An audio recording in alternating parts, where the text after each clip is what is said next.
Hi, this is Visual Pro 3 channel. In today's video, I will show you how to create new folder on Macbook. Before you get started, don't forget to subscribe and turn on the notification to keep you updated about this channel. So let's go.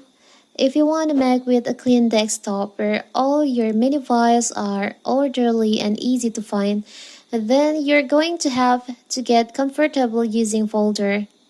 Analogous, the actual cardboard hardware for which a computer folder is named on Mac. Folder can be used to store any type of file, from a text document to a spreadsheet to photos, music, and more. So how to create folder on your Mac? So simple. So you can just open Finder. You can just create from there, or if you want to create folder on your desktop, you can just click on File in here.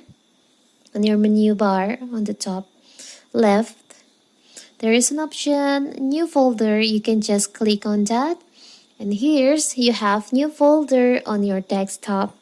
You can add any files or app on this folder on your desktop.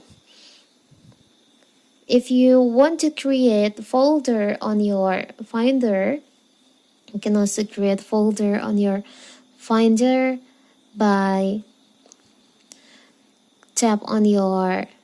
open your Finder and create the new folder by click on three dots over here. There's an option New Folder, and now you can create new folder on your Finder. So simple, right? So that is how to create new folder on Macbook. Don't forget to like and subscribe and turn on the notification to keep you updated about this channel. Thank you and see you!